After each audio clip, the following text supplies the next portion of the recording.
नमस्कार, मैं हूं दीपाली राणा और आपके पसंदीदा शो वीकली टॉपिक्स में आप सभी का स्वागत है। और आपके निवेश और ट्रेडिंग से जुड़े सभी सवाल हम इस शो में शामिल करते हैं। लेकिन इस शो में यानी फ्राइडे स्पेशल शो में हम आपको बताएंगे निवेश की सटीक रणनीति, जिससे अगले हफ्ते आप अपनी स्ट्रैटेजी बना सकते हैं कि मार्केट कैसा रह सकता है, कौन से वो स्टॉक्स हैं जिन पर आप फोकस कर सकते हैं, ट्रेडिंग पोजीशंस इनिशिएट कर सकते हैं। और इसमें हमारी मदद करते हैं दो मेहमान।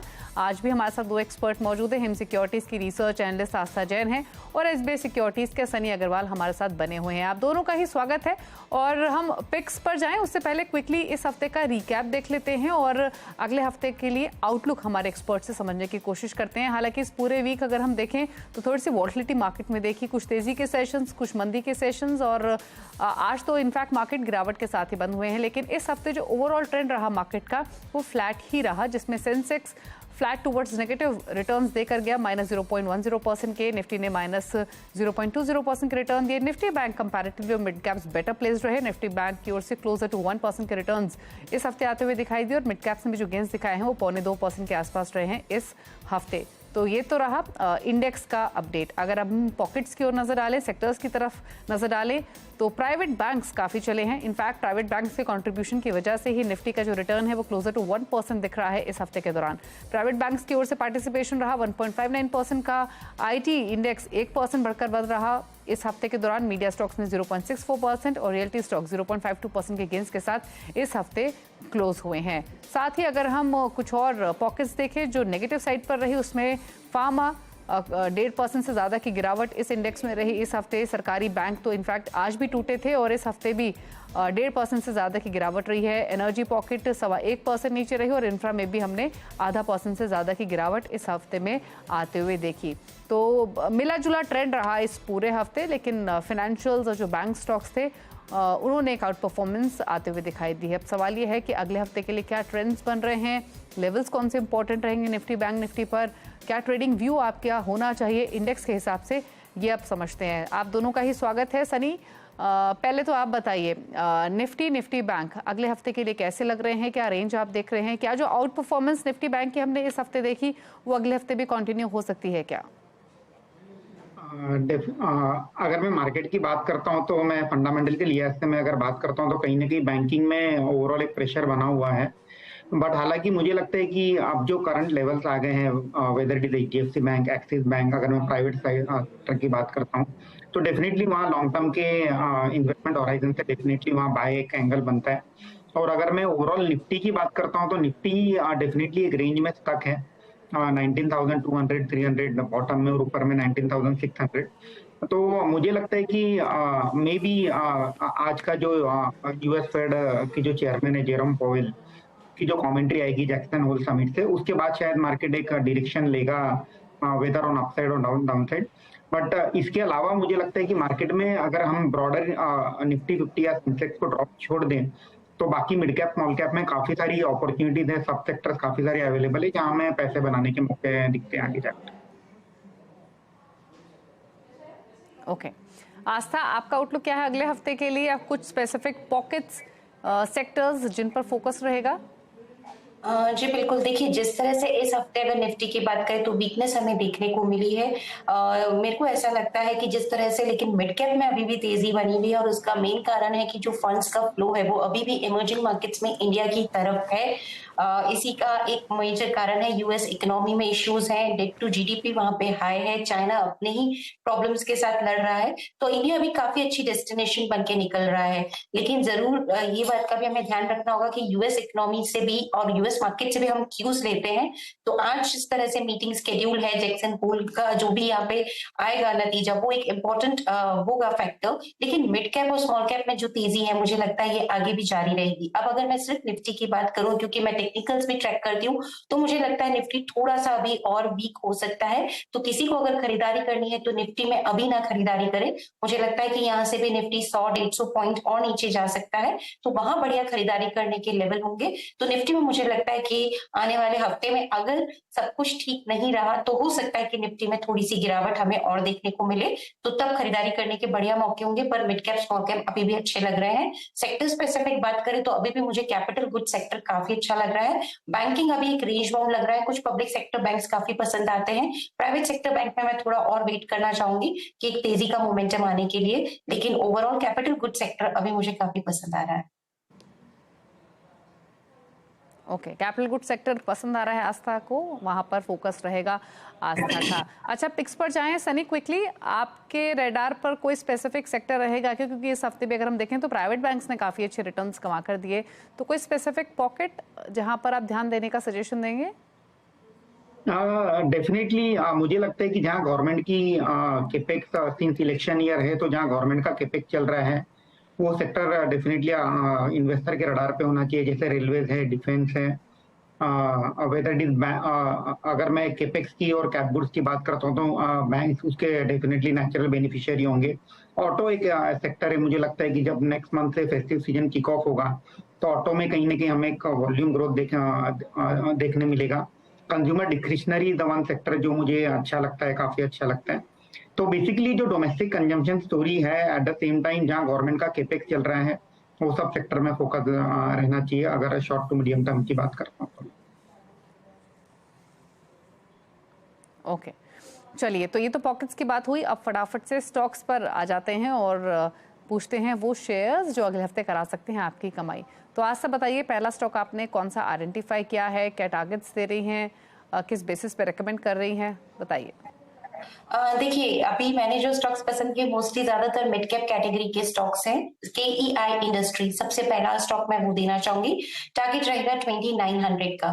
केईआई इंडस्ट्रीज की बात करें तो बेसिकली वायर्स बिजनेस में ये कंपनी काम करती है। ऑल्दो अगर हम Q1 ऑफ FY24 के नतीजे देखें तो वो इतने स्ट्रांग नहीं थे। उसके पीछे का एक मेजर कारण था कि वॉल्यूम ग्रोथ इतनी बढ़िया कंपनी नहीं दिखा पाई, क्योंकि कैपेसिटी कंस्ट्रेंट हो रहा था। कंपनी ऑलरेडी 90% कैपेसिटी पे काम कर रही थी, तो उस वजह से जिस तरह से उसके बाकी के पेयर्स अपना परफॉर्मेंस दिखा रहे थे, कंपनी नहीं दिखा पाई। लेकिन यही एक कारण है कि मैं क्यों पॉजिटिव हूँ, क्योंकि मैनेजमेंट का ये मानना है कि आप कैपेसिटी एक्सपेंशन के जो स्टेप्स दिए हैं, ब्राउनफील्ड एक्सपेंशन भी किया है गुजरात में और सिलवासा यूनिट में भी इन्होंने काम जो कैपेसिटी एक्सपेंशन किया है, तो ये जो Q2 ऑफ FY24 है, होपफुली इससे कैपेसिटीज एक्सपेंशन जो बढ़ेंगे उससे मैनेजमेंट काफी होपफुल है कि वॉल्यूम ग्रोथ हमें देखने को मिलेगी और आगे आने वाले क्वार्टर्स बेहतरीन होंगे। तो केईआई इंडस्ट्रीज मुझे ऐसा लगता है on the basis of capacity expansion काफी बढ़िया ग्रोथ रहने वाली है और 16 से 17% पूरे FY24 के हम यहाँ पे एक रेवेन्यू ग्रोथ मान के चल सकते हैं। तो लॉन्ग टर्म पर्सपेक्टिव से केईआई इंडस्ट्रीज अच्छा लगता है। 2900 के इनिशियल टारगेट के लिए मैं खरीदारी करने की सलाह दूंगी। ओके, तो के इंडस्ट्रीज में खरीदारी की सलाह है और इनफैक्ट के इंडस्ट्रीज किसी मल्टी बैगर से कम नहीं रहा है, क्योंकि 3 साल पहले अगर अगस्त 2020 की बात करें तो 400 रुपये 398 के आसपास इसका प्राइस होता था और अब ये 2600 पर आ चुका है। तो 550% से ज़्यादा के रिटर्न्स स्टॉक ने पिछले 3 सालों में दिए हैं। और इम्पॉर्टेंट ये है कि इतनी तेज़ी के बावजूद भी जो ब्रोकरेज हाउसेस भी हैं वो स्टॉक में अभी भी वैल्यू देख रहे हैं। आस्था ने आपको वीकली पर्सपेक्टिव से सजेशन दिया है, ये स्टॉक अच्छा लग रहा है। 2900 के लाइकली टारगेट्स के लिए खरीदारी की सलाह आस्था की ओर से दी गई है। सनी, बताइए आपने कौन सा स्टॉक पिक किया है पहला? मेरा आज का पहला पिक रहेगा GMDC, Gujarat mineral development corporation. Current market price 231 rupees है। मेरा प्राइस टारगेट रहेगा 290 रुपीज का, with an investment horizon of 6 to 12 month. अगर मैं कंपनी के बिजनेस की बात करता हूँ तो एक गुजरात की leading mining and mineral processing company है। Second largest producer of lignite है इंडिया की। गुजरात गवर्नमेंट 74% ओन करती है कंपनी में। कंपनी का मार्केट कैप तकरीबन 70 to 100 करोड़ के आसपास है। अगर हम लिग्नाइट की इनके बिजनेस की मोड की बात करें तो लिग्नाइट जो है वो ऑलरेडी इनका जो प्रोडक्ट है 30-40% डिस्काउंट पे चलता है इंटरनेशनल मार्केट के प्राइस से। तो और कंपनी ने गाइड किया है कि FY24 में इनका जो प्रोडक्शन रहेगा तकरीबन 10 मिलियन टन के आसपास रहेगा। और आगे जाके कंपनी अब ये डाइवर्सिफिकेशन भी कर रही है कोल में, बिजनेस में, कोल माइनिंग में और ओडिशा में कहीं ना कहीं एक इनका फोरे का प्लान है। At the same time limestone और लिथियम में भी इनका कारोबार में एंटर करने का प्लान है। और इनका एक बहुत एक वैल्यूएबल बिजनेस है जो कि रेयर अर्थ मिनरल बिजनेस है, जिसमें एक वैल्यू अनलॉकिंग का पोटेंशियल है, जिसके डिटेल्स हमें अगले कुछ महीने में कंपनी की ओर से आते हुए दिखेंगे। अगर मैं कंपनी के वैल्यूएशन की बात करता हूं तो मुझे लगता है कि कंपनी FY24 में तकरीबन 3,500 करोड़ का टर्नओवर करेगी और 1,000 करोड़ का EBITDA करेगी। और आज के डेट में एंटरप्राइज वैल्यू है तकरीबन 5,000 करोड़। तो ये दर्शाता है कि EV EBITDA कंपनी का आज के डेट में 5x है, जो कि मुझे लगता है कि काफी चीप है as compare to other mining and mineral company. और डेफिनेटली ये वैल्यू बाय है within short to medium term perspective. Short to medium term perspective की हिसाब से वैल्यू बाय है। आज भी 6% तेज हुआ ये स्टॉक। इनफैक्ट इस पूरे हफ्ते ही तेज रहा है। एक थर्सडे का सेशन था जब इसने लाल निशान में क्लोजिंग दी थी, अदरवाइज तेजी के साथ ही बंद हुआ और एक हफ्ते में ही ऑलमोस्ट 25% के रिटर्न ये दे चुका है स्टॉक। तो इस हफ्ते तो काफी स्ट्रॉन्ग रहा। एक्सपेक्ट करते हैं कि शॉर्ट टर्म में भी ये स्ट्रेंथ बनाए रहे। 290 के टारगेट्स दे रहे हैं सनी। खरीदारी की सलाह है GMDC में। आस्था बताइए दूसरी कॉल आपकी तरफ से क्या होगी? देखिए, दूसरी कंपनी जो पसंद आती है वो है इंगरसोल रेंट। सबसे पहले अगर मैं यहाँ पे टारगेट्स की बात करूँ तो मुझे लगता है कि ये कंपनी यहाँ से काफी स्ट्रॉन्ग दमखम रखती है और आगे जाते हुए यहाँ से भी 10% और 15% अपसाइड हमें इसमें देखने को मिल सकते हैं। अप्रोक्सीमेटली 34 तक के लेवल्स ये काउंटर दिखा सकता है। अब अगर इंगरसोल रेंट की बात करें तो बेसिकली ये कंपनी 75% सब्सिडियरी है यूएसए की कंपनी इंगरसोल रेंट इनकॉर्पोरेशन की, और ये इंडिया में 1921 से ऑपरेट कर रही है। तो लॉन्ग हिस्ट्री है कंपनी की, लॉन्ग ट्रैक रिकॉर्ड है। करती क्या है, बेसिकली एयर कंप्रेशर मार्केट में ये काम करती है और इसके पास सारे वाइड रेंज हैं जितने भी एक एयर कंप्रेसर सॉल्यूशंस के लिए चाहिए, जो कि काफी ज्यादा इंडस्ट्रियल एप्लीकेशंस में काम में आता है। तो अब इसके पॉजिटिव्स की अगर मैं बात करूं तो सबसे पहले ये लीडिंग एयर कंप्रेशर मार्केट में ये लीडिंग पोजीशन पे है ये कंपनी। दूसरी तरफ देखिए तो जिस तरह से इसकी पेरेंट कंपनी यूएसए की कंपनी है, तो वहां पे जो टेक्निकल एक्सपर्टीज इसकी जो पेरेंट कंपनी के पास है वो कंपनी के लिए काफी सहायक है नए नए लॉन्चेस करने में। कंपनी की यहाँ पे फाइनेंशियल पोजीशन बहुत सॉलिड है। यहाँ पे अगर देखा जाए तो स्ट्रॉन्ग फाइनेंशियल्स कंपनी ने Q1 ऑफ FY24 में पोस्ट किए थे। मैं अगर बैलेंस शीट की बात करूं तो डेट फ्री बैलेंस शीट है, वर्किंग कैपिटल साइकिल काफी स्ट्रॉन्ग है और इंडस्ट्री लीडिंग मार्जिन है और रिटर्न रेशियोज, ये सब पैरामीटर्स हम हमेशा किसी भी कंपनी को एनालाइज करने के लिए देखते हैं, तो सभी पे ये काफी खरी उतरती है। ग्रीनफील्ड एक्सपेंशन भी कंपनी कर रही है जो आगे जाते हुए कंपनी को काफी यहाँ पे फाइनेंशियल परफॉर्मेंस मजबूत बनाने में मददगार साबित होगी। तो इंगरसोल रेंट मुझे लगता है कि एक बहुत अच्छी कंपनी है और क्योंकि ये काफी तेज हुआ है, लेकिन मुझे लगता है अभी भी इसमें और तेजी आनी बाकी है। खरीदारी करने की मैं सलाह दूंगी, थोड़ी डिप आए तो खरीदारी करेंगे तो बेटर रहेगा। 3450 तक के टारगेट्स के डिप्स मिले तो बेहतर, खरीदारी की सलाह। 3450 के टारगेट और इनफैक्ट एक अच्छा परफॉर्मर रहा भी है ये स्टॉक। अगर आप YTD रिटर्न्स भी देखेंगे यानी जनवरी से लेकर अब तक तो 68-70% ये स्टॉक चला है। सनी, दूसरी चॉइस क्या है आपकी? मेरी दूसरी चॉइस रहेगी PCBL, जो कि Phillips carbon black limited company है। करंट मार्केट प्राइस 157 रुपीज है, मार्केट कैप है तकरीबन 6,000 करोड़ के आसपास और मेरा प्राइस टारगेट रहेगा 180 रुपीज का over the period of next 6 to 12 month. अगर हम कंपनी के कारोबार की बात करते हैं तो company one of the largest manufacturer है कार्बन ब्लैक की इंडिया में बाय कैपेसिटी और globally 7th largest carbon black producer है। तकरीबन 45 कंट्रीज में इनका कस्टमर बेस है और अगर हम कंपनी की कैपेसिटी की बात करते हैं तो तकरीबन 6.66 लाख मेट्रिक टन की कैपेसिटी है और एट द सेम टाइम इनका जो पावर कैपेसिटी है 84 मेगावाट की है। इसमें जो ग्रोथ ट्रिगर है वो है कैपेसिटी एक्सपेंशन का। कंपनी ने हालांकि रिसेंट में ही अभी 20,000 टन का इनका एक स्पेशलिटी केमिकल का प्लांट कमर्शियलाइज किया है और टोटल जो कैपेसिटी एक्सपेंशन है स्पेशलिटी केमिकल में तकरीबन 40,000 टन का प्लान है और ये जो दूसरा फेज है ये फर्स्ट क्वार्टर FY25 में कमीशन होगा। ओवरऑल अगर मैं कंपनी की कैपेसिटी की बात करता हूं तो हर साल 80,000 से 1 लाख टन की कैपेसिटी कंपनी छोड़ेगी। At the same time on valuation front काफी चीप ट्रेड हो रहा है। अगर मैं मेरा ये मानना है कि FY25 में कंपनी तकरीबन 18 रुपए का EPS दर्ज करेगी, तो लेस देन 10 के PE पे मिल रहा है। ROE ROC मोर देन 20% है, तो मुझे लगता है कि डेफिनेटली एक वैल्यू बाय है। और एक अगर मैं स्टॉक प्राइस के पर्सपेक्टिव से बात करता हूं तो इसमें काफी लंबे समय से कंसोलिडेशन भी हो रहा है एक प्राइस रेंज में। अब मुझे लगता है कि अब ये स्टॉक शायद अब अपमूव की तैयारी में है और डेफिनेटली आपके short to medium term portfolio में होना चाहिए। तो short to medium term portfolio में रखें फिलिप्स कार्बन ब्लैक को। 180 के लाइकली टारगेट्स के लिए खरीदारी आप कर सकते हैं। क्यों खरीदना है वो तमाम फैक्टर्स आपको सनी ने बताए। रुक रहे हैं एक ब्रेक के लिए, ब्रेक के बाद बाकी रिकमेंडेशंस को भी जानेंगे सनी और आस्था दोनों से ही। जल्द वापस आते हैं।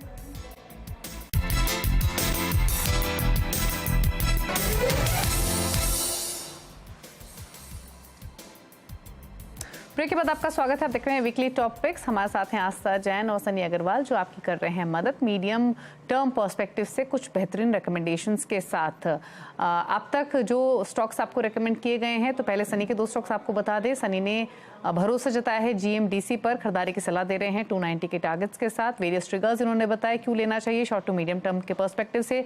दूसरी रिकमेंडेशन है फिलिप्स कार्बन ब्लैक 180 के टारगेट। अगेन ये भी near term short to medium term के पर्सपेक्टिव से आप खरीद सकते हैं। आस्था ने जो 2 ट्रेड्स आपको अब तक बताए उसमें इंगरसोल रेड, खरीदारी की सलाह, डिप्स पर मिले तो बेहतर, 3450 के टारगेट्स ये एक्सपेक्ट कर रही हैं। और साथ ही आस्था ने जो एक और ट्रेड रेकमेंड किया है वो है के इंडस्ट्रीज, स्टार परफॉर्मर रहा पिछले 3 सालों में, 2900 के टारगेट्स के साथ अभी भी इसमें खरीदारी की पोजीशंस आप इनिशिएट कर सकते हैं। अब बाकी ट्रेड्स पूछ लेते हैं। बताइए आस्था, कौन सा है आपकी ओर से तीसरा ट्रेड? तीसरा स्टॉक जो पसंद आ रहा है वो है एपीएल अपोलो ट्यूब्स। सबसे पहले टारगेट की बात करें तो 1875 के लक्ष्य के लिए खरीदारी करने की सलाह दूंगी। देखिए एपीएल अपोलो ट्यूब्स की अगर मैं बात करूं तो बेसिकली ये स्ट्रक्चरल ट्यूब्स और पाइप्स बनाती है। कंपनी के Q1 के नतीजे तो इतने अच्छे नहीं थे, लेकिन मुझे ऐसा लगता है कि गोइंग फॉरवर्ड रायपुर के अंदर जो इनका प्लांट ये रैंप अप हो रहा है, वहां से बढ़िया वॉल्यूम ग्रोथ आती हुई नजर आएगी, क्योंकि कंपनी को काफी अच्छे ऑर्डर्स मिल रहे हैं रेलवे से और एयरपोर्ट से, जो कि हैवी स्ट्रक्चरल और कोटेड प्रोडक्ट्स के लिए हैं। और ये सब काम रायपुर के प्लांट में होता है, तो वहां से एक बढ़िया वॉल्यूम ग्रोथ आती हुई नजर आएगी। मैनेजमेंट का पूरा टारगेट है कि FY23 में जितनी भी रेवेन्यू और एबिटा ग्रोथ एबिटा इन्होंने दिखाई है उसका दुगुना रेवेन्यू ये FY26 तक दिखाएं। तो 2 टाइम्स ये FY23 के रेवेन्यू टारगेट कर रहे हैं बाय FY26, और वहीं एबिटा की बात करें तो 2.5 गुना ये टारगेट कर रहे हैं FY26 में। इनफैक्ट कैपेसिटी एक्सपेंशन भी कंपनी ने यहाँ पे किया है 4.3 बिलियन का, वो भी यहाँ पे सहायक नजर आएगा कंपनी के आगे जो वित्तीय यहाँ पे परफॉर्मेंस होगी उसको मजबूत बनाने में। तो एपीएल अपोलो ट्यूब्स पसंद आता है। और एक और बात इसमें अच्छी है कि जो रायपुर का प्लांट है वहां का एबिटा पर टन काफी स्ट्रॉन्ग है, और वहीं से जब रैंप अप होगा तो वो कंपनी के फाइनेंशियल परफॉर्मेंस को और स्ट्रॉन्ग बनाएगा। खरीदारी करने की सलाह रहेगी 1875 के लक्ष्य के लिए। ओके, तो 1800 से 1900 के टारगेट्स एपीएल अपोलो ट्यूब्स में खरीदारी की सलाह है। सनी, आपकी रिकमेंडेशंस क्या हैं अब? मेरी नेक्स्ट पिक रहेगी डिफेंस सेक्टर से। मेरा पिक है Mazagon dock limited. Current market price 1840 का है, मार्केट कैप है 37,000 करोड़ रुपए, और मेरा प्राइस टारगेट रहेगा 2500 over the period of next 6 to 12 month. अगर हम कंपनी के कारोबार की बात करते हैं तो कंपनी एक नवरत्ना कंपनी है, PSU कंपनी है, and company is mainly into the building and repairing of ships, submarine and various shipping related products. Company के फर्स्ट क्वार्टर के नंबर काफी बेहतरीन रहे थे, जहां हमने देखा कि कंपनी का EBITDA और पैट 30% और 32% से बढ़ करके 400 करोड़ और 287 करोड़ के आसपास आए थे। और अगर हम कंपनी के ऑर्डर बुक की बात करते हैं तो काफी रोबस्ट ऑर्डर बुक है, तकरीबन 39,000 करोड़ की ऑर्डर बुक है, ऑलमोस्ट 5 टाइम्स FY23 के सेल्स में है। और हम आगे की विजिबिलिटी की बात करते हैं तो तकरीबन 1.5 से 2 लाख करोड़ की ऑर्डर ये इंडस्ट्री में और आने की उम्मीद है, जिसमें से काफी बड़ा चंक हमें लगता है कि मजगांव डॉक को मिलेगा। और अगर हम कंपनी की कैपेसिटी की बात करते हैं तो एज ऑफ नाउ कंपनी की जो कैपेसिटी है 11 सबमरीन और 10 वॉरशिप बनाने की है। उसके सामने आज के डेट में कंपनी 2 सबमरीन और 6 शिप्स का काम कर रही है, तो कैपेसिटी की कोई कंस्टेंट है नहीं। हमें लगता है कि ये स्ट्रक्चरल ग्रोथ स्टोरी है। अगले 10 साल के लिए 15 से 20% का ग्रोथ हमें देखने मिलेगी सेल्स और प्रॉफिट में। वैल्यूएशन की बात करता हूँ, तकरीबन FY23 पे 37 चल रहा है। डेफिनेटली इसे medium to long term portfolio में ऐड करना चाहिए विद टारगेट ऑफ 2500। चलिए, तो मजगांव डॉक शिप बिल्डर्स 2500 के टारगेट्स के लिए खरीदारी की सलाह। और जैसे शुरुआत में कहा था सनी ने कि PSUs पर उनका फोकस है, तो उसी कैटेगरी से उन्होंने आपको मजगांव डॉक GMDC रेकमेंड किए हैं। और आस्था ने कैपिटल गुड्स का जिक्र किया था, तो उस बायस के साथ स्टॉक उनके पोर्टफोलियो में शामिल है। अच्छा आस्था, मैं व्यूअर्स का थोड़ा सा कंफ्यूजन और कम करना चाहती हूँ।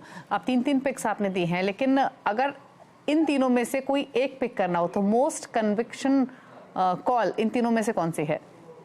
देखिए एपीएल अपोलो ट्यूब्स काफी स्ट्रॉन्ग लग रहा है, तो मुझे लगता है वैसे तो तीनों ही स्ट्रॉन्ग है, बट एपीएल अपोलो ट्यूब्स में ऐसा लगता है अभी चाल आनी बाकी है, तो वहां पे नजर बनाई जा सकती है। Okay Sunny, same question goes for you. I am sure तीनों स्टॉक्स ही अच्छे हैं जब आपने पिक किए हैं, रेकमेंड किए हैं, बट तीनों में से कोई एक किसी को लेना हो तो आप कौन सा लेने की सलाह देंगे? मेरा सजेशन जीएमडीसी पे ही रहेगा। हालांकि स्टॉक पिछले कुछ दिनों में चला भी है, तो इसे ग्रेजुअली पार्ट्स में बाय कीजिए। डेफिनेटली मुझे लगता है कि काफी अंडर वैल्यूड कंपनी है और एक अच्छा रिटर्न देगी यहाँ से। ओके चलिए, तो GMDC most conviction trade Sunny की ओर से। लेकिन अब फटाफट से आपको 6 के 6 पिक्स दिखा देते हैं एक रिकैप के तौर पे, और आप आप स्टॉप लॉस टारगेट्स नोट कर लीजिए, क्योंकि इन्वेस्टमेंट पिक्स हैं तो इनके टारगेट्स आपको दिए गए हैं। सनी की कॉल्स लेकर आते हैं कि करके जीएमडीसी इनका एक कन्विक्शन कॉल है, इसमें खरीदारी की सलाह दे रहे हैं सनी। कई सारे ट्रिगर्स इन्होंने बताए क्यों लेना चाहिए वैल्यूएशन आउटलुक के पर्सपेक्टिव से, तो यहाँ पर लेने की सलाह है। टारगेट आपको रेकमेंड किया गया है 290 रुपए का। फिलिप्स कार्बन ब्लैक दूसरा स्टॉक, यहाँ पर 180 के टारगेट्स के साथ ये खरीदारी रेकमेंड कर रहे हैं। Long term growth plans company के काफ़ी अच्छे हैं और इसी ट्रिगर के बेसिस पे ये पिक किया है मीडियम टर्म पर्सपेक्टिव से सनी ने। और तीसरा है मैसगांव डॉक, जो कि एक स्टार परफॉर्मर रीसेंट टाइम्स में रहा भी है, इन स्तरों से भी वैल्यू दिख रही है। 2500 के टारगेट्स के साथ खरीदारी करने की सलाह है। ऑर्डर बुक काफ़ी मजबूत है, कैपेसिटी कंस्ट्रेंट्स नहीं है कंपनी के, ऑर्डर बुक भी काफ़ी अच्छी है, वैल्यूएशन और आउटलुक भी पॉजिटिव है, इसलिए खरीदारी की सलाह है 2500 के टारगेट्स के लिए। अब लेकर आते हैं आस्था का पोर्टफोलियो। आस्था ने 3 स्टॉक्स पिक जो किए हैं, एक एक करके आपके सामने लेकर आते हैं। इंगरसोल रेंट, खरीदारी की सलाह 2450 के टारगेट के लिए। और जैसे आस्था ने कहा फाइनेंशियल स्ट्रॉन्ग है, कैपेसिटी एक्सपेंशन कंपनी कर रही है, तो आप खरीदे, डिप्स पर मिले तो ज़्यादा बेहतर रहेगा। दूसरा ट्रेड आस्था ने जो रेकमेंड किया है इंगरसोल रेंट के अलावा वो रहेगा एपीएल अपोलो ट्यूब्स का। 1900 के टारगेट के साथ एक खरीदारी की सलाह दे रही है। अगेन यहाँ भी कंपनी ने केपेक्स प्लान किया हुआ है, रेलवे सेक्टर से अच्छा ट्रैक्शन है, विजन कंपनी का यहाँ से स्ट्रॉन्ग है, तो खरीद के चले। और तीसरा ट्रेड है आस्था की तरफ से मीडियम टर्म पर्सपेक्टिव से किया इंडस्ट्रीज, यहाँ भी 2900 के टारगेट के साथ खरीदारी की सलाह आस्था दे रही हैं। तो ये रहे 6 ट्रेड्स, 6 रिकमेंडेशंस हमारे दोनों ही एक्सपर्ट्स की तरफ से। थैंक यू आस्था और सनी, आप दोनों का ही शो में आने के लिए और अपने रिकमेंडेशंस शेयर करने के लिए। इसी के साथ वीकली टॉपिक्स में इतना ही। नमस्कार।